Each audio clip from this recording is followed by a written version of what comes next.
पर जी जब हमें गुस्सा आता है, ईर्ष्या होती है या मन दुखी होता है तो सबसे पहले मन में नकारात्मक विचार क्यों? नहीं, हमें पहले बताओ गुस्सा क्यों आता है। गुस्सा तब आता है जब हम ये कामना करते हैं कि ये ऐसे चले और वो नहीं चलता, कोई भी हो, तो गुस्सा आ जाता है।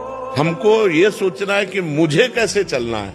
जब मेरा बेटा गलत चल रहा हो तब मुझे कैसे चलना है। मेरी पत्नी जब प्रतिकूल चल रही तो मुझे कैसे चलना है।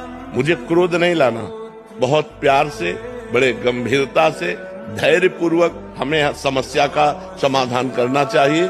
क्रोध से समस्या बढ़ती है, ना कि समस्या का समाधान होता है। जब हम गुस्सा करते हैं तब हमारे द्वारा कुछ ऐसा हो जाता है जिससे समाधान होने की जगह और हम फैल जाते हैं, प्रपंच में फंस जाते हैं। तो मुझे लगता है उस समय नाम जप करके हमको अपने अंदर की सोच को ठीक करनी होगी।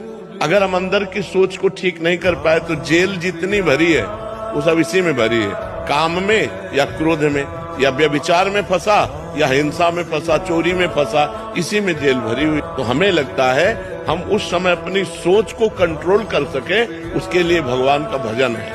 भगवान के भजन में बहुत बड़ी सामर्थ्य है और सामने वाले का परिवर्तन क्रोध से नहीं होता, हमारी नम्रता और विनम्रता और सहनशीलता से होता है। एक बार श्री स्वामी एकनाथ जी महाराज महाराष्ट्र के गंगा स्नान करने गए, तो स्नान करके लौट रहे थे तो ऊपर विधर्मी का महल था, गली के ऊपर। उसने थूक दिया, देखा महात्मा का नहा के जा, तो ऊपर थूक दिया, ऊपर गिरा। वो फिर नहाने गए, वही गली थी, फिर लौटे, फिर थूक दिया। 100 बार थूका। वो 100 बार स्नान करके आए। जब 100 बार स्नान करके आए तो हार गया। वो नीचे उतर के आया और प्रणाम किया और कहा मुझे क्षमा कर दो। उनका क्यों भैया? बोले मैंने 100 बार आपके ऊपर थूका, अपराध किया। बोले नहीं, आपने बड़ी कृपा की। एक दिन में 1 बार गंगा स्नान करता था, आपकी कृपा से 100 बार गंगा स्नान हुआ। ये तो आपकी कृपा। वो चरणों में लौट गया और कहा आज के बाद कभी किसी महात्मा के साथ गलती नहीं करेंगे। विनम्रता और धैर्य ने उसको बदल दिया। अगर उसी समय गाली देते तो शायद और थूकता और गुस्सा करता या और विपरीत चला जाता, लेकिन वो कुछ नहीं बोले तो उसका सुधार हो गया।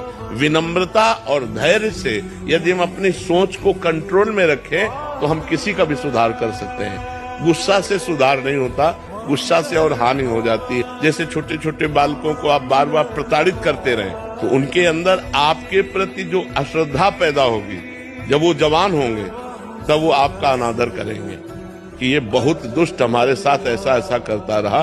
तो हमें लगता है बच्चों को प्यार से समझाने की कोशिश करें, दुलार से समझाने की कोशिश करें।